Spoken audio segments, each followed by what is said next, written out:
vamos falar aqui de um assunto agora que é engraçado que a gente tem um grupo, né, no Clube de Investimento, e a gente fez uma enquete sobre esses 3 assuntos, né? Quais os 3 que as pessoas gostariam que a gente falasse ou elaborasse mais, né? E foi o Velho Investing, gestão de risco e outro ciclo de mercado, né? O resultado foi que só um homem bravo que escolheu gestão de risco, que foi o Christian. Fora ele, ninguém escolheu gestão de risco, todo mundo ciclo, não sei o quê. E quando a gente escuta, né, os maiores investidores falar sobre o tema, o que eles falam é exatamente o oposto, que gestão de risco é o principal assunto de investimento, né? Depois você tem que conhecer o restante, mas o primeiro é a gestão de risco. Eu botei nessa ordem aqui, porque é uma ordem mais fácil de entender, né? O Velho Invest, depois gestão de risco e o ciclo de mercado. Mas gestão de risco é muito importante, vocês vão entender por quê. A minha ideia é que realmente vocês saiam com uma perspectiva diferente sobre gestão de risco. E da próxima vez, pô, elejam gestão de risco, aí vai ser o principal. Então, vamos começar aqui fazendo uma analogia com tênis, tá? Eu sou jogador amador de tênis, já joguei algumas vezes, mas sou bastante amador. E eu diria que o investimento, né, não sou eu dizendo, na verdade, não sei se esse foi do Warren Buffett ou Howard Marks, mas ele falava que o investimento ele tem muito a ver com o jogo amador de tênis. Quem joga tênis e não é um profissional aqui, talvez se recorde disso. Quem é o jogador de tênis que usualmente na sua roda, quem joga tênis, que mais ganha a partida? É aquele que dá a melhor tacada ou é aquele que erra menos? É aquele que rebate mais ou aquele que erra menos? Geralmente é aquele que erra menos no tênis. O que erra menos ele é mais consistente. Ele é o que mais ganha partidas no jogo amador. Quando você começa a ir para o jogo profissional de tênis, aí a coisa muda, né? Por quê? Porque o jogador de tênis treina 1000 vezes, 2000 vezes, para botar a bola naquele local ali, perto da linha, né? Mas por que no investimento ninguém vai ser um jogador profissional ou não deveria se considerar um jogador profissional no investimento? Exatamente porque o investimento é uma probabilidade. Se você pode fazer tudo certo, o jogador de tênis sabe que se ele fizer tudo certo, o profissional, se ele fizer todos os movimentos certos, a bola vai naquele lugar e ele vai fazer o ponto. Muito difícil o adversário dele pegar ali na linha, né? Se ele jogar no lado oposto dele, vai na linha e ele vai fazer o ponto. Se ele fez todo o movimento certo, ele vai fazer o ponto. Em investimento, você pode fazer o movimento certo e você errar, porque é uma probabilidade. Então, isso é importante ter em mente, é uma probabilidade. Então, você fez todo o movimento certo, só que aí quando a bola ia cair lá dentro da linha, a linha se moveu e a bola cai para fora.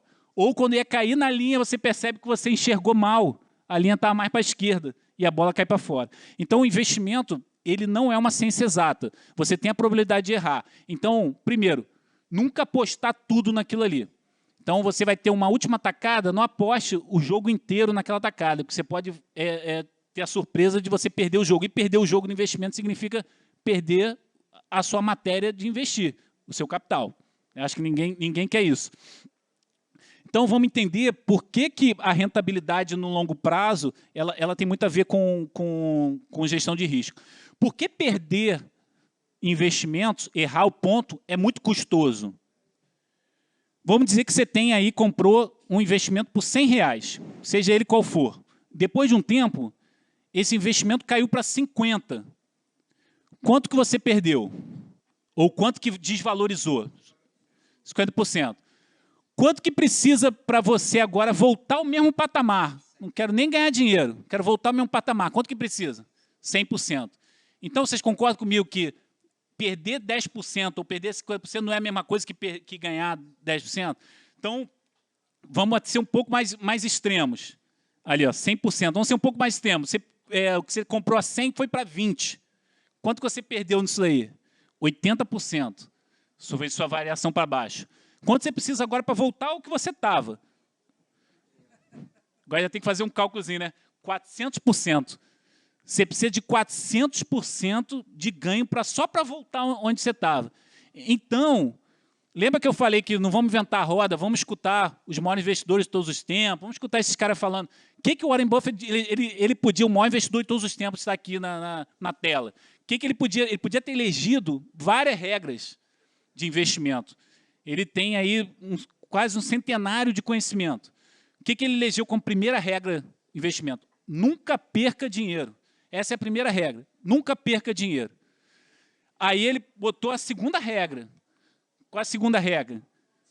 Nunca esqueça da primeira regra. Então, perder dinheiro tem que estar fora da cogitação. Especular na chance que o negócio vai acontecer, sai fora disso. Ah, vou comprar uma cripto aqui, quanto vale esse negócio? Você sabe quanto vale? Você não consegue estimar quanto vale. Então, e aí ele bota um terceiro, né? O risco vem de não saber o que você está fazendo. Então, vamos saber o que nós estamos fazendo com relação a risco. O que é risco para você? O que é risco para cada um de vocês? Alguém tem aí um palpite? Isso é pessoal, tá? Pode falar à vontade. O que é risco? A gente falou um aqui, né? Acabamos de falar um risco, né? Perder dinheiro é um risco, né?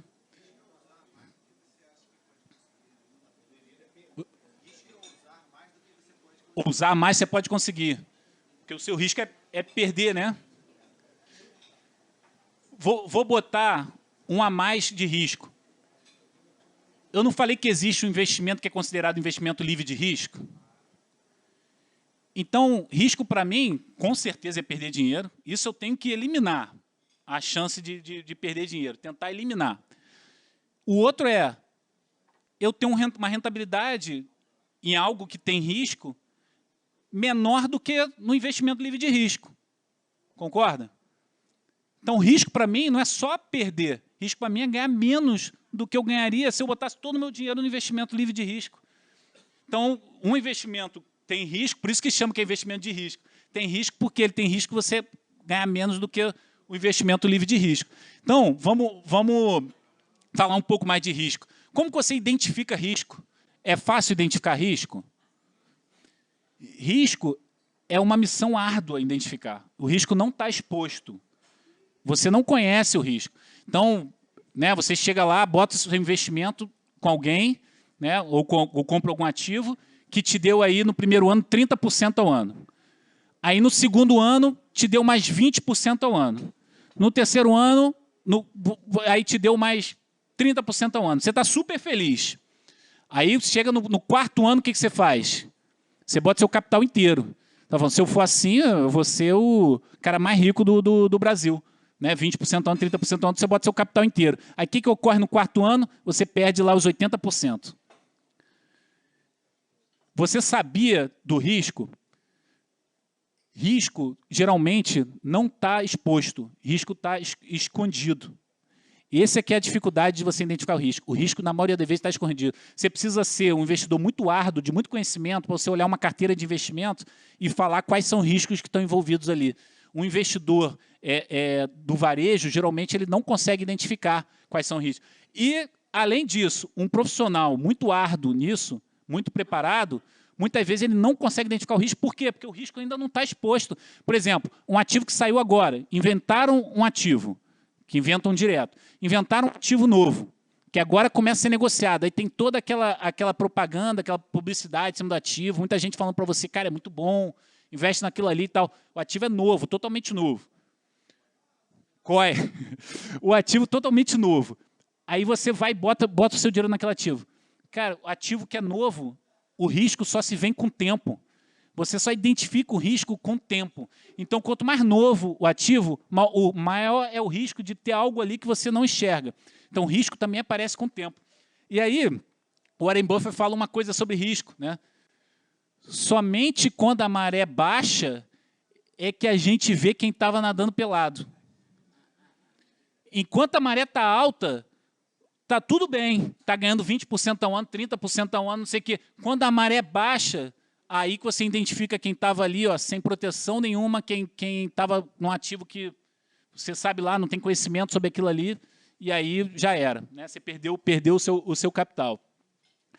Então, vamos falar aí de alguns riscos, né? Vou falar de 4 que são os principais, tá? O primeiro risco de mercado. O que é o risco de mercado? Risco de mercado tem a ver com volatilidade. É exatamente a sua não confirmação de quanto aquele ativo vai render no futuro e como ele vai se comportar com o mercado. Ele geralmente oscila bastante com o humor do mercado, né, tem uma volatilidade alta, então esse é o risco de mercado, risco de volatilidade. Tá? Risco de crédito, esse é o risco de perda permanente, esse é um risco de calote, esse é um risco de incapacidade de pagamento. Emprestou dinheiro àquele fulaninho e o fulaninho não tem dinheiro para te pagar ou simplesmente te deu um calote. Sumiu ou não tem dinheiro. Prestou para ele, cara, agora o cara não tem dinheiro, você vai fazer o quê? Né? Vai botar na justiça, talvez. Né? Então, isso ocorre com empresas que você investe, isso ocorre com fundos imobiliários que você investe, isso ocorre com qualquer ativo que você invista que tem um risco de crédito. Então, esse é o risco de crédito. Ah, um banco tem risco de crédito? Tem. Ele é protegido até 250 mil pelo FGC. Passou disso, ou seja, o FGC garante que ele vai te pagar esse risco de crédito. Mas passou disso, você já não tem mais. Se o banco falir, já era. Você não vai ver mais esse dinheiro. Talvez depois na justiça, melhor esquecer. E assumir que você assumiu um risco que não deveria. O outro risco é o risco de liquidez. O que é isso? Quão rápido eu consigo transformar esse dinheiro em caixa. Esse investimento em caixa, desculpa. Esse investimento em caixa. Então, o investimento em ação, ele tem uma liquidez de D+2. Mas ele tem a liquidez de qual é a diferença do preço de venda para o preço de compra. Se ele é pouco negociado no mercado, essa diferença é muito grande. Então, se eu quiser vender ele rápido, eu vou perder um pouquinho ali. Um imóvel, eu consigo vender um imóvel no mesmo dia? Talvez até consiga. Mas você vai ter que jogar o valor lá embaixo. Começa a jogar para baixo, você vai ver que uma hora você vai vender, até chegar a R$1. Uma hora você vai vender. Mas você vai conseguir até vender, mas você vai ter que jogar o valor lá embaixo. Então, esse é o risco de liquidez. É o risco que você quer transformar na hora, né, o quanto antes, o dinheiro, o ativo em dinheiro.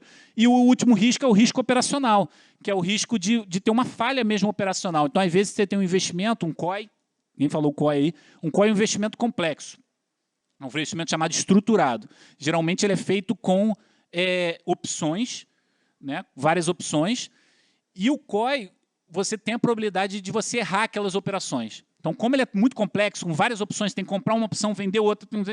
Então, às vezes, você tem o risco do operador lá errar e comprar errado e fazer coisa. E aí perde o dinheiro porque errou uma operação. Esse é um risco operacional. Comprou errado. Você, por exemplo, você faz trade, né, com ativos do mercado. Você compra e venda diariamente, que é o day trade, ou swing trade, que você compra e vende num prazo maior. Aí você bota lá um stop loss. Stop loss é o mínimo que você quer perder para aquilo ali. Né? O mínimo que ele vai, se chegar naquele valor, ele vende. Muitas das vezes, ele vai chegar naquele valor e pula aquele valor. Ou no outro dia já começa mais baixo. Então, é um risco operacional. O stop loss não te garante que você só vai perder aquele valor. Então, esse é um risco operacional. O que a gente deve fazer? Lembra que eu falei, né? Na realidade, o Warren Buffett falou as 2 regras, que você não deve perder dinheiro. Esses riscos aqui de baixo são os riscos de perda permanente. Esses daqui, nós trabalhamos para eliminá-los. Nós não queremos correr esse risco. Então, por exemplo, na renda fixa, nós vamos comprar uma renda fixa para o cliente. Né? Ah, vou comprar uma renda fixa de uma empresa privada que vai emitir.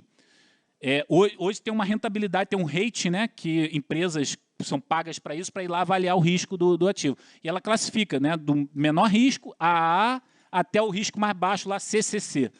A gente só entra nos que tem AA, AA. A gente não quer correr esse risco. Por quê? A diferença no ativo que você vai ter um risco AA para um risco AB é 1% a mais você vai ganhar no ano, 2% a mais você vai ganhar no ano. Com risco de caso ele dê um calote ou de crédito, você perca 100% do seu capital. Vale a pena correr esse risco? Pagar 1% a mais? Não vale. Então, a gente não corre esse risco. Esse daqui, a gente tenta eliminar.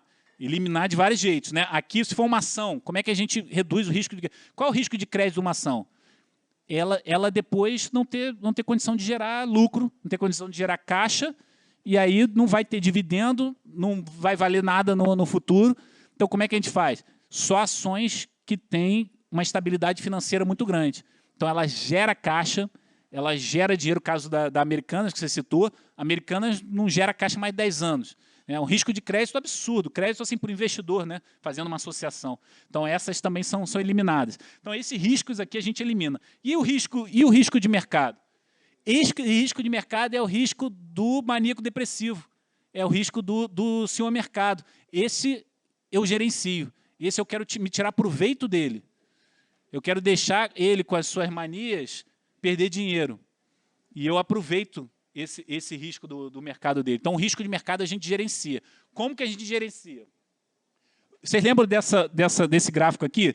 Esse gráfico aqui mostrava aqui nossa rentabilidade, né, versus o risco. Então, aqui está o risco, a rentabilidade e o que foi no período, né, no período desde o início do clube. Eu vou introduzir para vocês aqui um conceito que é o índice de Sharpe. Mas antes de chegar nele, olhando aqui, qual é o investimento que tem o maior risco? Né? Esse aqui é o eixo do risco. Você consegue ver diretamente, é o que está mais para a direita. Né? É esse aqui, que é o Ibovespa, nesse período teve maior risco, maior volatilidade, lembra que risco, mercado, volatilidade. O Standard & Poor's, né? A Bolsa Americana, aí depois vem um clube, vem esse e tal. Beleza, o clube aqui teve mais risco, né? Mais volatilidade do que o IFIX e tal. Mas, pô, ele teve uma rentabilidade muito superior. Então, só olhar o risco de mercado isolado não te dá tanta informação. Então, aí tem um índice que é chamado de mercado, o índice de Sharpe, que é um dos índices, que são índices que querem olhar rentabilidade ponderada pelo risco. Então, eu quero olhar qual é a minha rentabilidade pelo risco que eu estou correndo. E depois eu vou explicar por quê, porque eu consigo trazer isso daqui, ó, se eu quiser diminuir o risco, eu consigo trazer isso daqui em linha reta até o CDI. E o que é essa linha reta? Aí vamos entender. Aí o que é o índice de Sharpe? O índice de Sharpe, qual é o cálculo dele? O retorno do meu ativo, né, que eu quero ver, o índice Sharpe, menos o retorno do ativo livre de risco, a diferença disso. Por que a diferença disso? Lembra que eu falei que é risco eu ter um retorno abaixo? Então, tudo que eu ganho acima é o que me interessa. Então, é esse daqui menos esse. Tá? Essa diferença, que se chama prêmio de risco, que é o quanto eu ganho acima do CDI. Então, esse é o numerador. E o denominador é efetivamente o risco, que é daqui para cá, a volatilidade daqui para cá do ativo. Então, esse é o índice de Sharpe. O que o índice de Sharpe está te falando? O quanto que você está ganhando a mais do que o investimento livre de risco sobre o risco que você correu. Entendeu? Eu quero correr risco para eu ganhar algo a mais. E aí, o que é isso no final das contas? Se ele é isso aqui, ó, é o ativo sobre esse daqui que é o risco, aí eu vou entrar na engenharia aqui, ó, os engenheiros. É a tangente desse ângulo aqui. Então, o índice de Sharpe é a tangente desse ângulo. Então, o que é isso? Quanto mais inclinado essa curva aqui para cima, melhor o índice de Sharpe. Significa que mais retorno você está dando pelo risco que você está correndo. Quanto mais para baixo ela é, pior o índice de Sharpe. Significa quanto menos o retorno pelo risco que está correndo. E nos casos, se esse ângulo for negativo, aqui, igual isso aqui, está para baixo, significa que eu estou dando um retorno negativo abaixo do ativo livre de risco, pelo risco que eu estou correndo.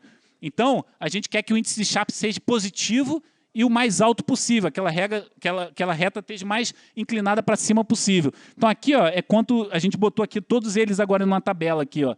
Isso aqui é a renda fixa atrelada à inflação, fundo imobiliário, Ibovespa, o Standard & Poor's e o clube. Olha aqui, que coisa. Está vendo que eles estão bem próximos, todos negativos e bem próximos. Por que esse daqui está bem próximo desse? Quais são esses dois? São esses aqui, ó. Eles estão na mesma reta. Então, todos que estiverem nessa reta, eles têm o mesmo índice de Sharpe. Ele tem a mesma rentabilidade por risco. Eu consigo, é possível eu pegar esse daqui e puxar ele aqui para próximo, para cá, ou botar para lá. Eu vou explicar depois como é que é isso. Mas eles têm o mesmo índice de Sharpe. Então, ó, índice de Sharpe negativo, o que significa? Significa que aquele ativo perdeu para o investimento livre de risco. Foi ruim, teve um resultado ruim. Você correu o risco para ganhar menos do que você poderia ganhar sem correr risco nenhum. E a magnitude, né, 1, 2, 3, 4, a magnitude desse número vai te dizer o tamanho desse ângulo aqui. Quanto maior a magnitude, 1,69 é o as ações americanas, né, nesse período. Ela teve ainda maior do que essa curva, que essa reta aqui, porque essa reta está por volta de 1,3, 1,2. Já o Ibovespa estava acima, é 1. E o clube ficou com mais ou menos a mesmo ângulo que o Ibovespa, só que para cima. Ele ficou positivo, por isso que ele é 1. Ele é positivo, porque esse ângulo aqui está para cima. Então, o índice de Sharpe é o que você deve começar a utilizar para comparar ativos, comparar a rentabilidade desses ativos. A gente usa um mais avançado, que é o índice de Sortino. O índice Sortino, a única diferença é que ele, ao invés de considerar o risco como uma volatilidade, ele considera o risco como downside risk, que é a volatilidade negativa.